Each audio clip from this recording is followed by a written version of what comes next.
The maitre d' freezes mid-step as Chef Jason bellows across the dining room.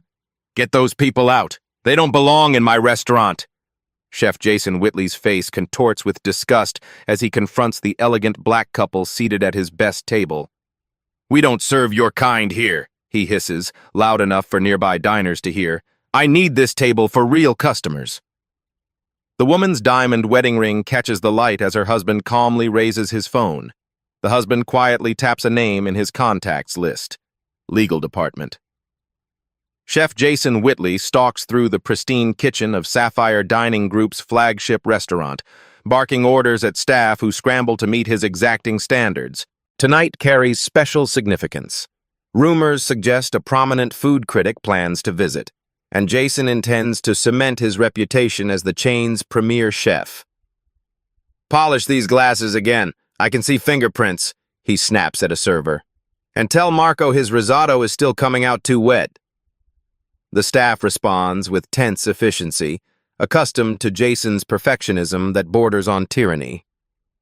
The hostess, Emma, approaches with hesitation in her step. "Chef, there's a couple at the front without reservations requesting a table."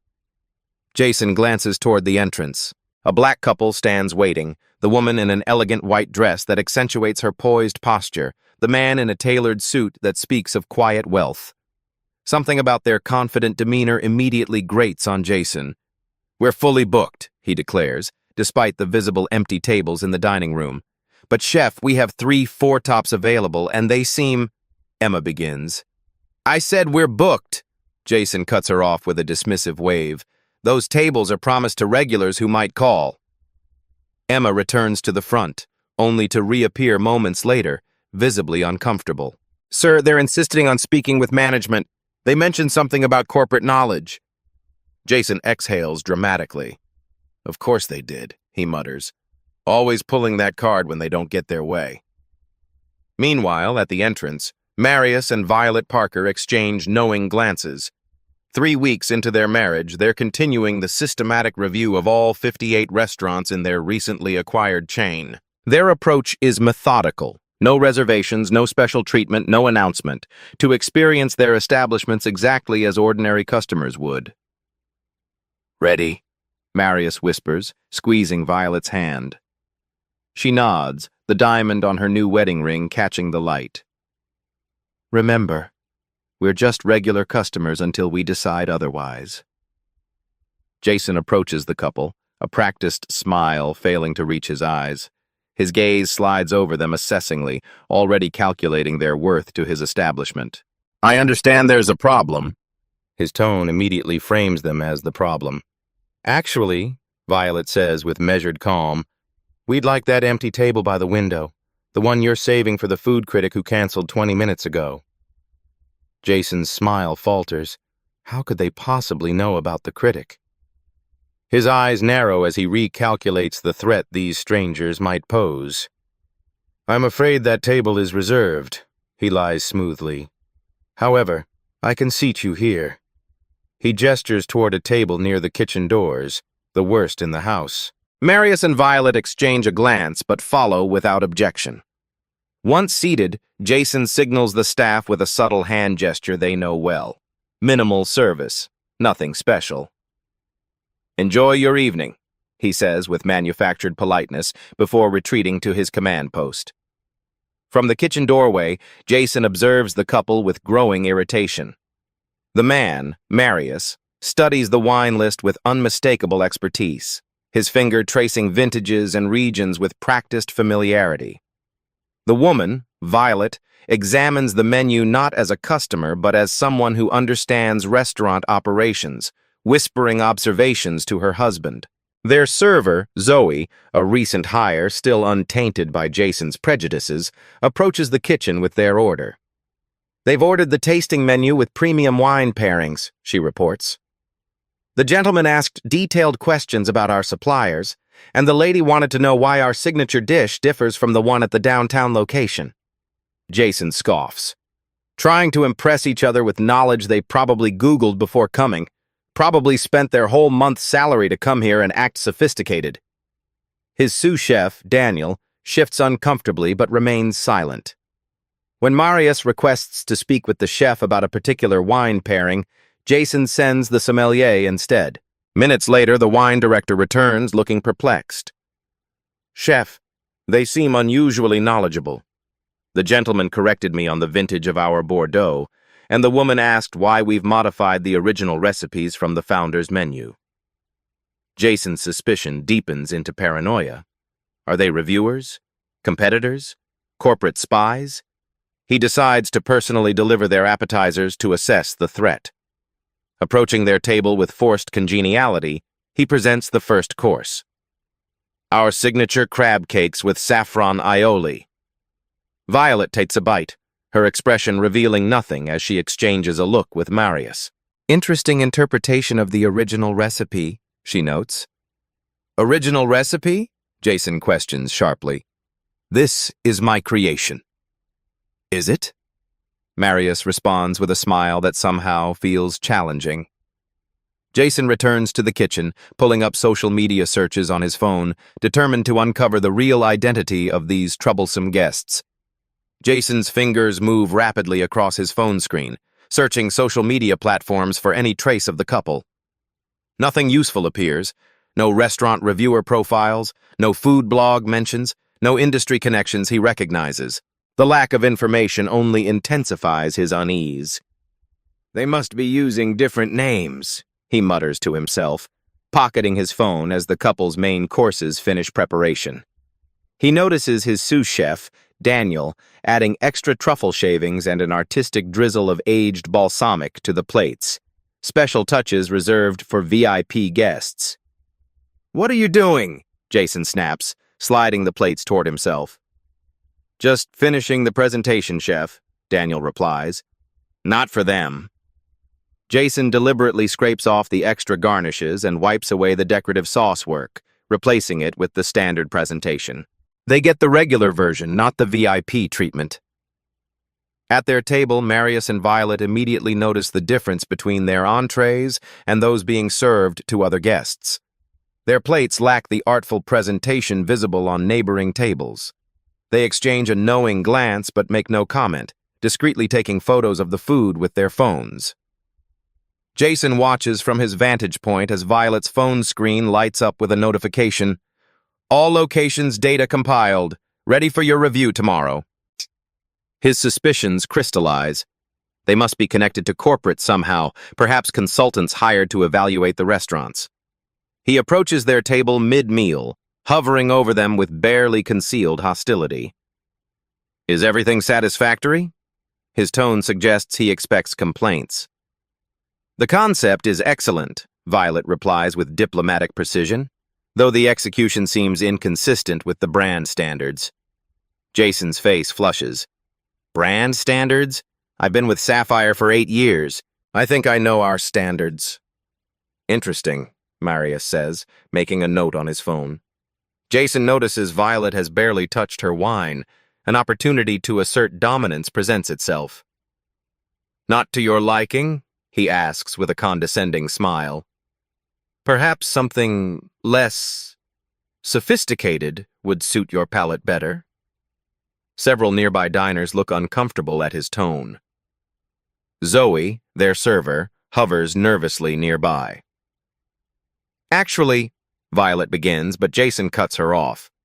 "Look, if you can't appreciate fine dining, perhaps this isn't the establishment for you." His voice carries to nearby tables. "We have certain standards here."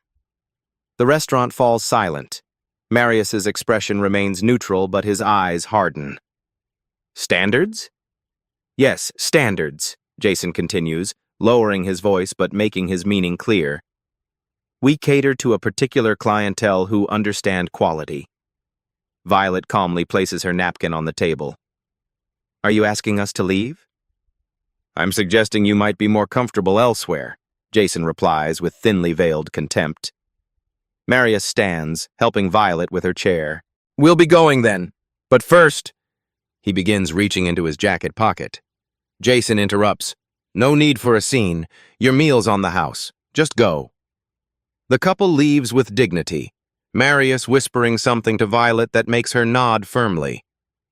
Through the window, Jason watches them make a phone call in the parking lot. In the surveillance camera feed visible from the host stand, Jason sees the couple sitting in their car, making multiple calls with increasingly serious expressions. In their luxury Tesla, Violet's composed facade finally breaks. Her hands tremble not from hurt, but from carefully controlled rage. 8 years of building this company, and that's how he treats people who look like us? Her voice quivers with indignation. I developed half those recipes he's taking credit for. Marius takes her hand, his thumb stroking her wedding band, a reminder of their partnership in both life and business. This is exactly why we're doing the incognito visits. This location has had complaints before, but nothing documented well enough for action. We have it documented now, Violet says, reaching into her purse. She pulls out her corporate phone, different from the personal one she'd used inside the restaurant. I'm calling Rebecca in HR. As Chief Operations Officer of Sapphire Dining Group, Violet rarely pulls rank, but tonight warrants breaking protocol. The call connects immediately. Rebecca, it's Violet. We have a situation at the Westlake location. She details the evening's events with clinical precision, her emotions now locked behind professional resolve. Yes, full documentation, security footage, witness statements, everything. And I want the regional manager here now. Meanwhile, inside the restaurant, Jason returns to the kitchen with a satisfied smirk. The staff avoid eye contact as he passes. That's how you handle troublemakers, he announces to no one in particular. Can't have them ruining the dining experience for real customers. His sous chef, Daniel, approaches cautiously. Chef, are you sure that was necessary? They weren't causing problems. Trust me. Jason dismisses him with a wave. I can spot trouble. They were probably planning some social media stunt for free meals. He notices Emma, the hostess, looking distressed at the front desk. What now? He demands, approaching her station. Chef, the phone's been ringing non-stop. Someone from corporate is trying to reach you urgently. Jason shrugs. Take a message. We're in dinner service. Back in the car, Violet finishes her call with HR. Rebecca's documenting everything. She's also contacting Teresa to come immediately. Marius, as CEO and founder of Sapphire, makes his own call to their legal counsel. Martin, it's Marius. We have a situation. He outlines the evening's events with strategic precision. No, don't shut them down yet. We need to handle this systematically. He details a plan that will address not just this incident, but establish new company-wide protocols. This isn't about punishing one chef. It's about ensuring this never happens anywhere in our restaurants again. Should we use the emergency override codes? Violet asks, referring to their ability to remotely access all restaurant systems, a failsafe they've never needed until now. Not yet, Marius decides. Let's give Teresa a chance to witness this firsthand. Inside, service continues, though an undercurrent of tension flows through the staff. They whisper among themselves, glancing nervously at Jason. Emma approaches him again. Chef, that couple left their card at the front. I think you should see this. Jason dismisses her with a scowl. Throw it away, probably some complaint threat. The hostess persists. Sir, the card has the Sapphire corporate logo, and their names are... I don't care if they claim to know the owner, Jason interrupts.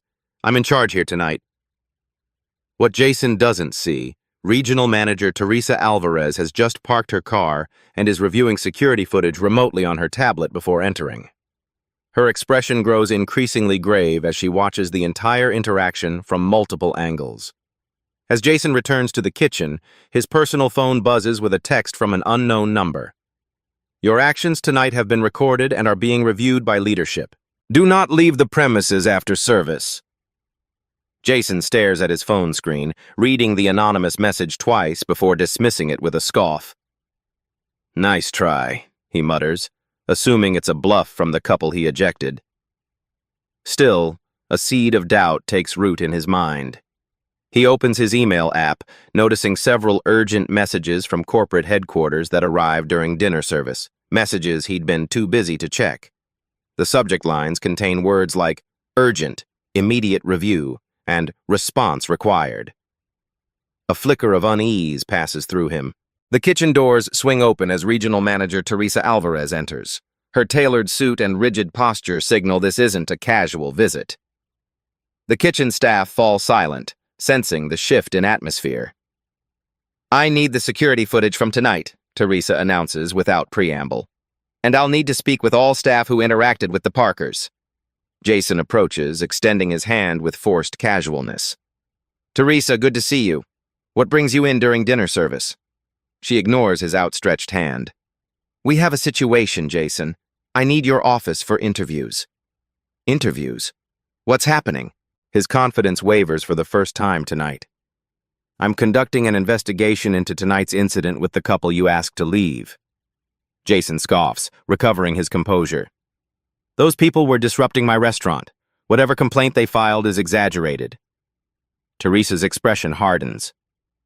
"Those people have names, and they didn't file a complaint." She pauses meaningfully. "Yet." As Teresa sets up in his office, Jason notices Daniel, his sous chef, showing her his phone. They speak in hushed tones, Daniel scrolling through what appears to be screenshots of text messages. Messages Jason recognizes as his own past comments about customers and staff. The betrayal stings. Jason's phone rings. It's his friend Marco, executive chef at another Sapphire location across town. "Dude, what did you do?" Marco hisses without greeting. "Corporate is reviewing all managers' conduct. Emergency meetings are being called. Everyone's freaking out." Realization dawns that this is bigger than one complaint from an entitled couple. Jason decides to control the narrative. He approaches Teresa as she exits an interview with one of the servers. "Look, there might have been a misunderstanding," he begins smoothly, "but I was protecting our high-end image. Some guests don't fit our establishment's profile." "High-end image?" Teresa repeats. "By insulting guests based on race?" "That's not... I would never..." Jason sputters. "I didn't know who they were."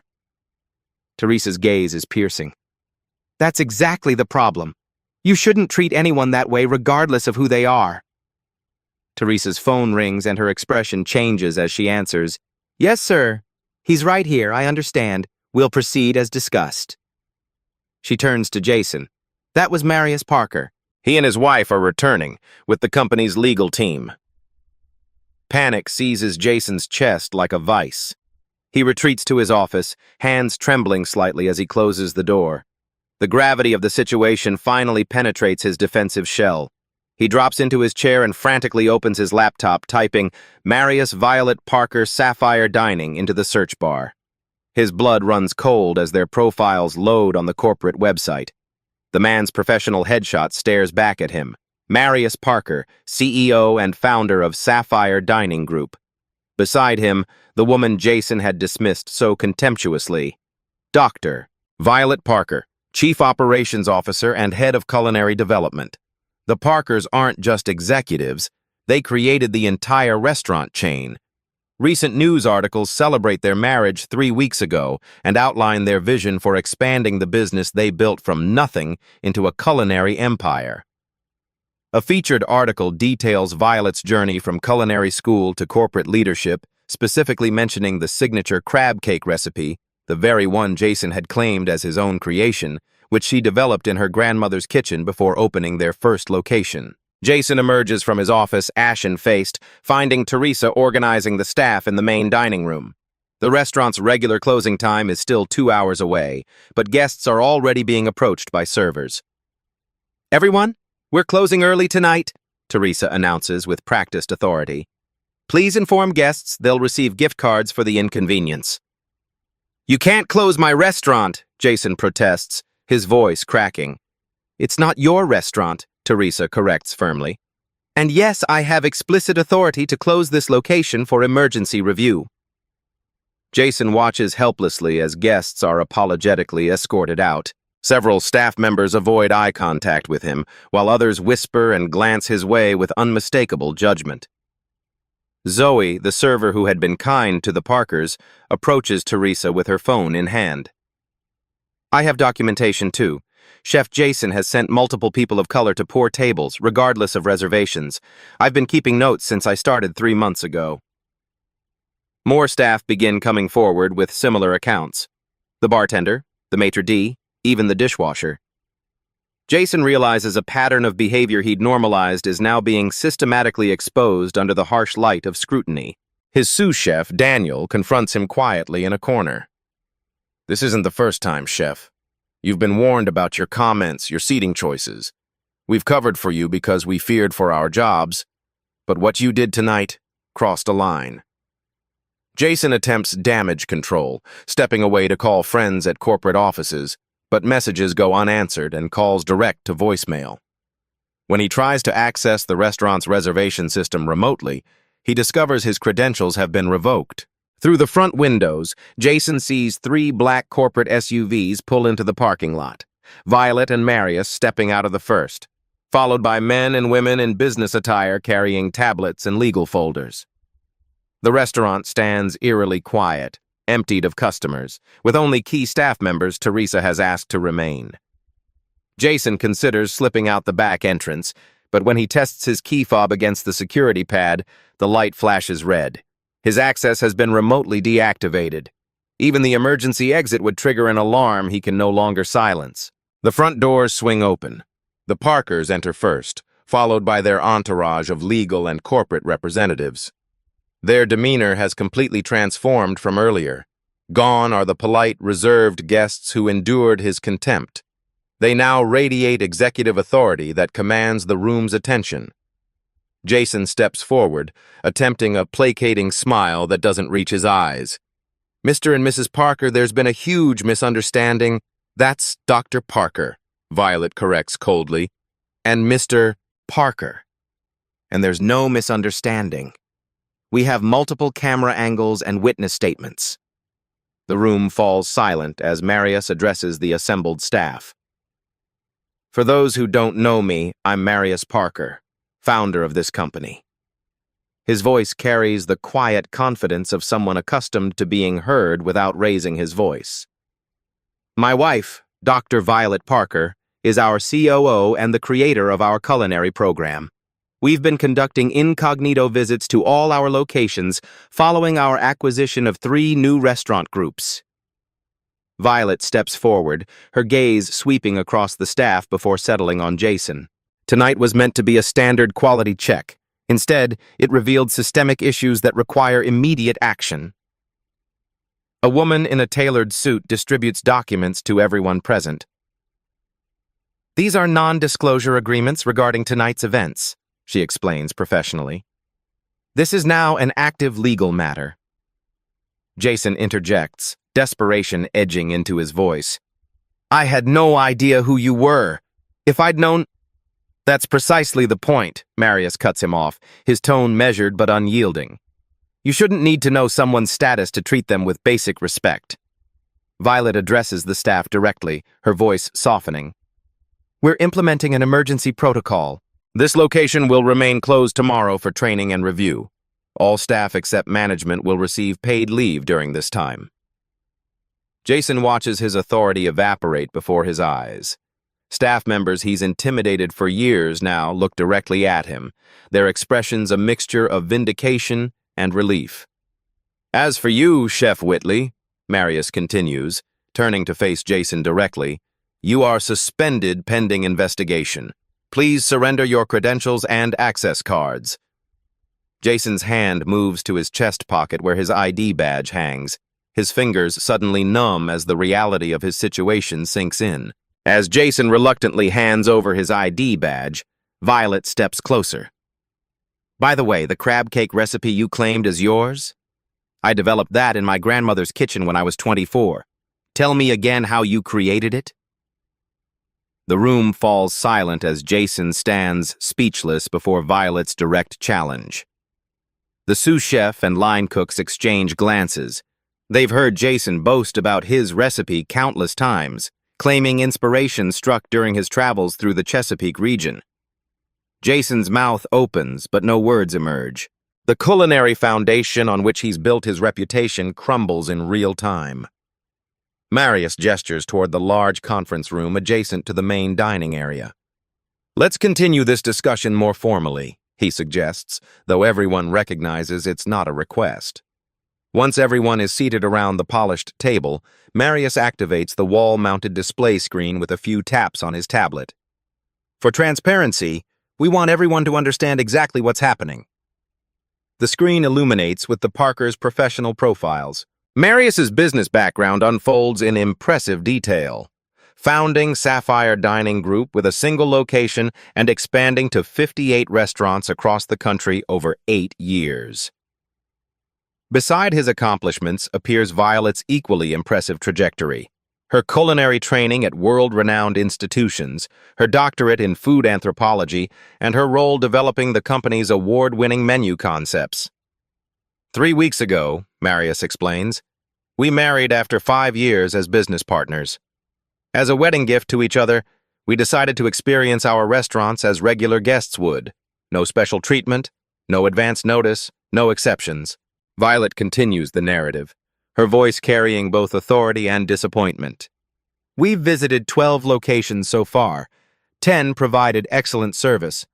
1 had quality issues but respectful staff. Her gaze settles on Jason. Then there's this location. She taps her tablet, bringing up performance metrics on the screen. Financially, this restaurant performs well. However, customer satisfaction surveys show troubling patterns. The data reveals a statistical anomaly, complaints about selective treatment of guests, primarily affecting people of color.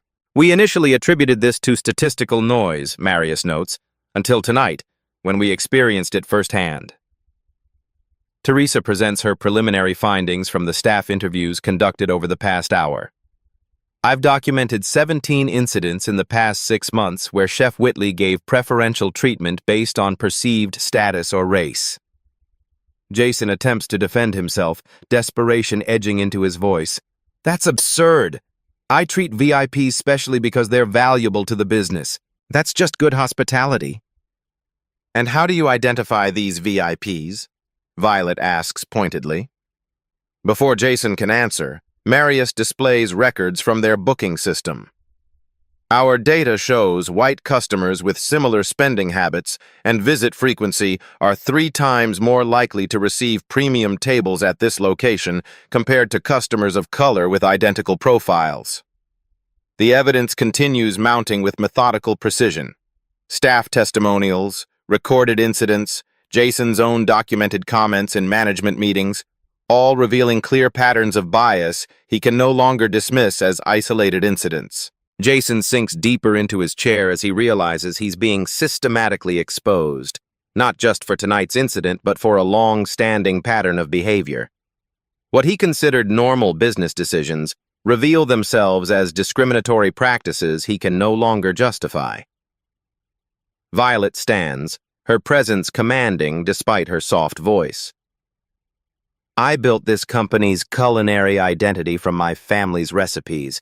Dishes my grandmother couldn't serve in restaurants like this because she wouldn't have been welcomed as a customer, let alone as a chef. Marius rises to stand beside his wife. When we founded Sapphire, we established core values of inclusivity and respect, not just as moral principles, but as business imperatives.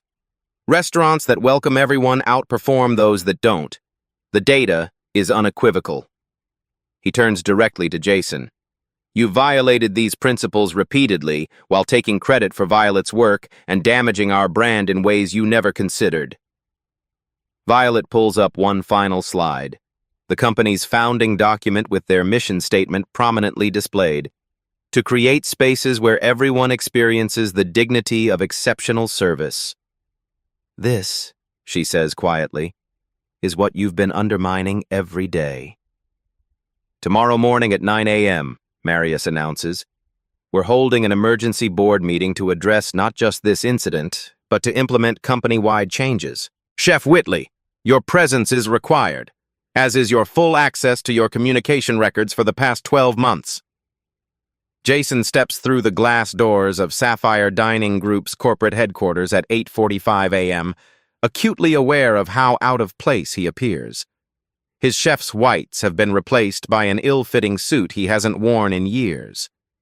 The modern building's sleek interior houses the operational center of a business empire he now realizes he never fully understood, despite his 8 years with the company. Security escorts him directly to the top floor, where the boardroom door stands ajar. Inside, executives, legal counsel, and HR representatives sit in tense anticipation. Conversations cease as he enters. No one offers to shake his hand. The Parkers arrive last, now dressed in formal business attire that reinforces their authority. Violet wears a tailored navy suit that conveys professionalism without sacrificing identity. Marius projects calm authority in charcoal gray. They take their positions at the head of the table, not as victims of discrimination, but as company leaders addressing a critical business threat. "This emergency session will now come to order," announces the board chair, an older woman Jason has seen only in company newsletters. Marius opens the formal proceedings. "We're addressing 3 separate issues today: the specific incident involving Chef Whitley, the systemic failures that allowed discriminatory practices to continue undetected, and our company-wide response moving forward." Violet adds, "This isn't just about one chef or one location. It's about our responsibility as leaders to ensure our values aren't just words on a mission statement." The company's chief legal counsel presents her assessment first. Based on documented evidence, Chef Whitley's actions constitute clear violations of company policy, state public accommodation laws, and potentially federal civil rights statutes. She outlines the legal exposure with clinical precision, detailing potential liabilities that make Jason's stomach churn. The HR director follows with findings from overnight interviews with staff members. "Our investigation reveals an environment where bias was normalized, and those who objected feared retaliation. This represents a fundamental breakdown of our corporate culture safeguards." Jason attempts to minimize his actions, his voice smaller than he intends. "I've always focused on serving our high-value customers. That's just good business sense." The chief counsel interrupts sharply. "Define high value, Chef Whitley." When Jason struggles to provide objective criteria, the woman displays customer spending data on the presentation screen. "Your so-called high-value determinations don't correlate with actual spending patterns. They do, however, correlate strongly with racial demographics." The meeting continues with a devastating systematic breakdown of how Jason's biases affected operations, staff morale, and customer experiences. Financial analysts quantify the business impact: reduced repeat visits from certain demographics, lower staff retention, and potential brand damage that could take years to repair. A data scientist presents a predictive model showing the compounding financial impact if similar behavior exists across multiple locations, potential losses in the millions over a 5-year period. During a brief recess, Jason overhears executives discussing the company's vulnerability to a class action lawsuit if similar practices exist elsewhere. The legal exposure could be catastrophic, not just financially, but for the brand Marius and Violet have built from nothing. When the meeting resumes, Violet presents the corrective action plan she and Marius developed overnight. "Effective immediately, we're implementing anti-bias training across all locations, revising our reservation and seating policies to eliminate subjective determinations, and establishing an anonymous reporting system for both staff and customers." The board members nod in approval as she outlines concrete steps, timelines, and accountability measures to address the systemic issues revealed by last night's incident. Marius then addresses Jason directly. "As for your future with the company, you have 2 options: resignation with a standard severance package and non-disclosure agreement, or termination with cause, after which we cannot control the public narrative." Jason, now understanding the full consequences of his actions, asks quietly, "Is there any path to remaining with the company?" The head of HR responds, her tone professional, but not unkind. "That would require acknowledgement of wrongdoing, completion of extensive rehabilitation training, acceptance of a probationary position at a different location, and ongoing monitoring." As Jason contemplates his limited options, the Parkers turn to broader issues. Marius announces, "This incident has revealed gaps in our oversight. We're establishing a diversity and inclusion officer position with direct reporting to the executive team." Violet adds, "We're also revising our internal promotion criteria to ensure leadership at each location reflects our commitment to diversity." The board unanimously approves these measures, along with a substantial budget allocation for implementation. Jason sits silently, witnessing the systematic dismantling of the environment that enabled his behavior for years. His career and reputation hang by a thread, dependent now on his willingness to acknowledge his failings and commit to genuine change. The financial director presents implementation costs for the new initiatives. When a board member questions the expense, Marius responds firmly, "This isn't optional. It's essential. Our business model depends on creating spaces where every guest feels valued." The legal team outlines new contractual language for management positions, explicitly tying performance evaluations to inclusive practices. HR presents revised training protocols that will roll out company-wide within 30 days. These changes represent not just crisis management, Violet explains, but an evolution of our corporate identity. We built this company to transform the dining experience for everyone, not just those who've traditionally been welcomed. As the meeting concludes, a PR representative enters with urgent news. Despite the NDAs, social media is exploding with a customer video from last night showing Chef Whitley's confrontation with the Parkers. It's already at 2 million views. The boardroom erupts into controlled chaos as executives pull out phones to view the viral video. On screen after screen, Jason watches himself in high-definition clarity, his contempt for the Parkers playing out for the world to see. The footage, captured by a diner at a nearby table, includes his most damning statements with crystal-clear audio. "We need to respond immediately," the PR director states, already drafting messages on her tablet. "We're trending nationally." The leaked video transforms the situation from an internal matter to a full-blown public relations crisis. What was contained behind corporate walls now faces the unforgiving scrutiny of public opinion. Back in his hotel room, Jason watches in horror as news outlets pick up the story. His actions are dissected by industry publications, social media commentators, and even a morning talk show. His name appears in headlines next to words like discrimination and racism. A food critic he once courted posts a scathing commentary about gatekeepers who poison the hospitality industry. The company calls an emergency press conference for that afternoon. The Parkers must now address the controversy publicly, facing a wall of cameras and reporters hungry for conflict. They approach the podium with remarkable composure, Marius speaking first while Violet stands supportively at his side. "As founders of Sapphire Dining Group," he begins, "we take full responsibility for any failure to uphold our values within our restaurants. What happened to us personally is less important than what happens next." Violet steps forward.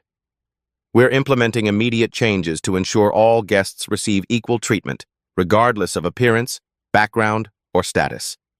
This incident, while painful, creates an opportunity to reaffirm our commitment to inclusive dining experiences." Their measured response, accepting responsibility while outlining concrete solutions, earns public support. The hashtag #StandWithSapphire begins trending as customers share positive experiences at other locations. But scrutiny intensifies on Jason. Former employees, emboldened by the public attention, come forward with similar stories. A line cook from 3 years ago describes witnessing systematic discrimination against customers of color. A hostess details being instructed to seat certain types away from window tables. Jason's professional reputation collapses as industry peers distance themselves. Culinary organizations remove his name from their membership directories. A cooking demonstration he was scheduled to lead next month is canceled without explanation. His phone, once constantly buzzing with industry connections, falls silent except for reporters seeking comment. Friends don't return calls. Former mentors publicly expressed disappointment. 3 days after the video emerged, Jason faces the company's ethics committee for his formal hearing, the final evaluation of his professional fate. He enters the room a changed man, humbled by the overwhelming evidence and public condemnation. The committee members sit in stern judgment. Executives, legal counsel, and 2 restaurant industry leaders brought in as independent evaluators. The proceedings are recorded for legal purposes. Chef Whitley, begins the committee chair, you've had time to review all evidence against you. Do you wish to make a statement before we render our decision? Jason rises slowly, his prepared speech abandoned as he confronts the full weight of his actions. I came here planning to defend myself, he begins, voice unsteady. I had explanations, justifications, but there's no defending what I did. He pauses, gathering himself. I've spent days watching that video, seeing myself through others' eyes. I didn't recognize the person I've become. The things I said, the way I treated the Parkers, and who knows how many others over the years, it's indefensible. For the first time, Jason speaks without deflection or excuse. I violated everything hospitality stands for. I've damaged this company, hurt people who trusted me, and betrayed the profession I love. Whatever your decision, I accept it. The committee deliberates briefly before delivering their verdict, termination with cause. Jason's employment ends immediately. He must complete anti-bias training before they'll provide even basic references for future employment. As he surrenders his company property, laptop, phone, remaining keys, the reality of his professional extinction settles over him. 8 years of career building, erased by 6 minutes of exposed bias. Outside the building, reporters wait like predators. Jason slips out a service entrance, avoiding the cameras but not the weight of public judgment that will follow him into an uncertain future. As Jason drives away from corporate headquarters, his phone buzzes with a notification. The National Restaurant Association has just announced a new industry-wide initiative addressing discrimination in fine dining, inspired by recent events at Sapphire Dining Group. 6 weeks after the incident, Marius stands at a podium addressing the National Restaurant Association's annual leadership conference. The audience of industry executives, chefs, and restaurateurs fills the grand ballroom, their attention focused entirely on him. Hospitality means generous and friendly treatment of visitors and guests, he begins. Not some visitors, not certain guests, all of them. His words carry the weight of lived experience. Behind him, a screen displays the new industry-wide certification program developed in partnership with Sapphire Dining Group. Inclusive Hospitality Initiative. The program establishes concrete standards for equitable service, bias training requirements, and accountability metrics for restaurants seeking certification. What happened at our restaurant exposed a painful truth, Marius continues. Many establishments talk about welcome while practicing exclusion. Today, we change that conversation. In the front row, Violet watches her husband with pride. As the architect of Sapphire's reformed policies, she spent weeks transforming a crisis into an opportunity for industry-wide reflection. Across town, at Sapphire's flagship location, the site of Jason's downfall, a transformation is underway. The restaurant has reopened under new leadership. Executive chef Zoe Chen, the server who documented Jason's pattern of discrimination. Her promotion from server to executive chef raised eyebrows, until food critics discovered her background, a culinary school graduate who couldn't break the glass ceiling at other establishments despite her talent. We looked within our own ranks and found extraordinary talent being wasted, Violet explains to a journalist documenting the changes. Zoe had the skills all along. She just needed the opportunity. The restaurant's reservation system has been completely overhauled. The new technology eliminates subjective table assignments by implementing rotation protocols that ensure equitable seating. Host staff undergo weekly training sessions on recognizing and addressing unconscious bias. In the kitchen, the culture has transformed. Line cooks from diverse backgrounds now have clear advancement paths. The brigade system remains, but without the toxic hierarchy that silenced concerns under Jason's regime. Industry publications that initially treated the incident as scandalous entertainment now publish thoughtful analyses of systemic issues in fine dining. A leading culinary magazine dedicates its cover story to examining how prestigious restaurants subtly signal who belongs through everything from music selection to dress code enforcement. The impact extends beyond Sapphire's 58 locations. Competing restaurant groups implement similar reforms, recognizing both the moral imperative and business advantage of inclusive practices. Reservation platforms add features allowing guests to report discriminatory treatment.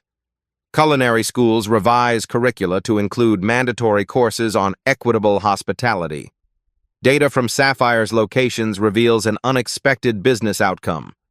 As inclusive practices take root, customer satisfaction scores rise across all demographics. Average check sizes increase. Employee retention improves significantly, reducing costly turnover. This isn't just the right thing to do. It's good business, Marius tells the conference attendees. When every guest feels truly welcome, they spend more, return more frequently, and become ambassadors for your brand. As for Jason Whitley, his name has become cautionary shorthand in industry conversations.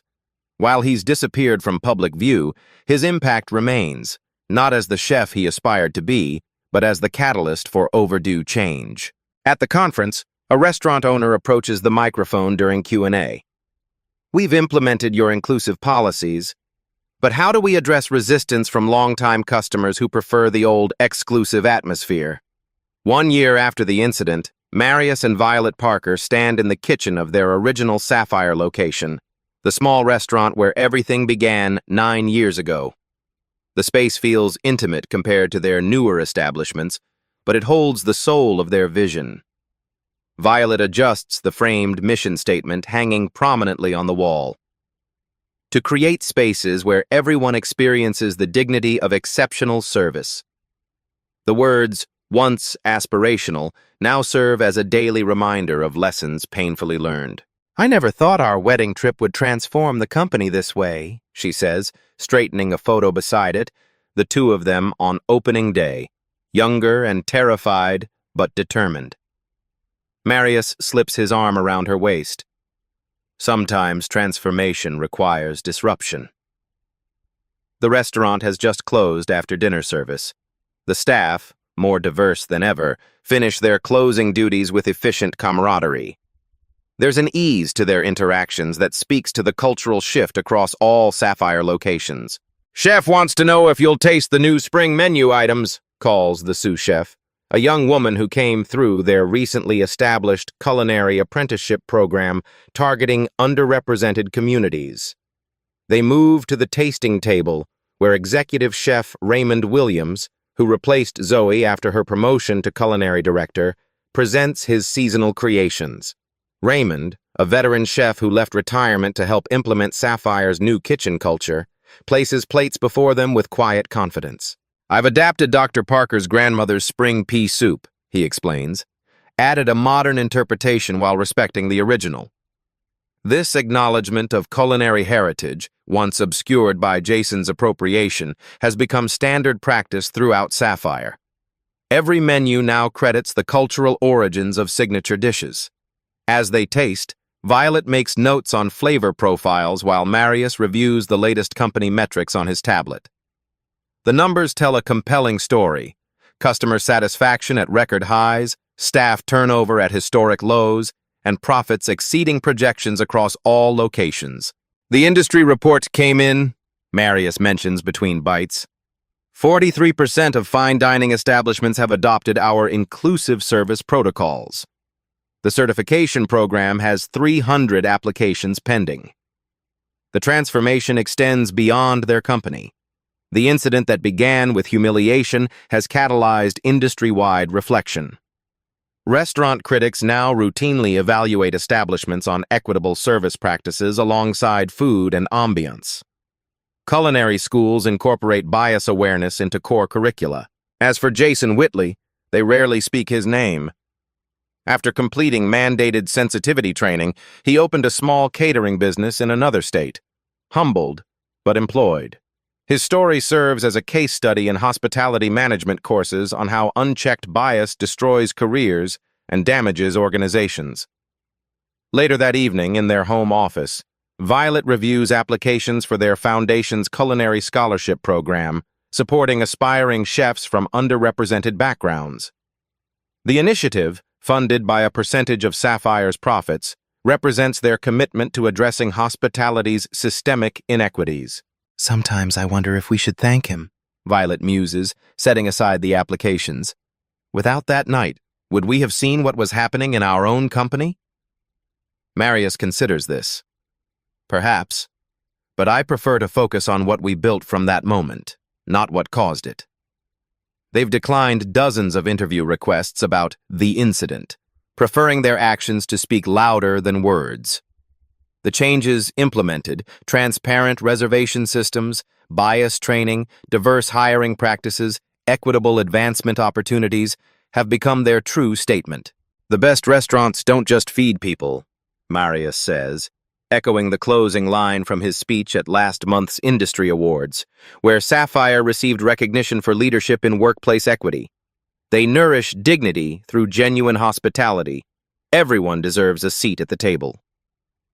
True hospitality sees the human before the customer.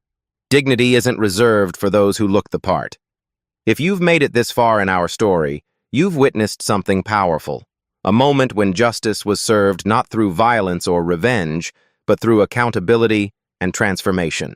The story of the Parkers and Chef Jason Whitley reflects realities many face daily in restaurants, stores, and public spaces across the country. We want to hear from you now. Has someone ever made you feel unwelcome somewhere you had every right to be? How did you respond?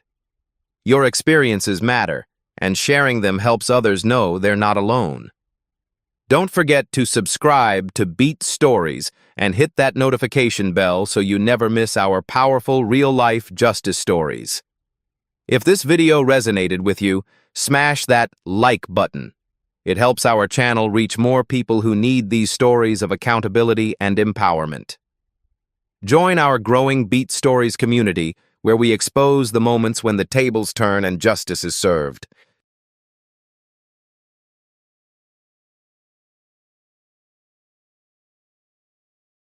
This isn't the end of the story. It's the beginning of what happens when truth meets visibility. At Beat Stories, we believe exposure is the first step to transformation. Subscribe and stay tuned, because the next story might be yours.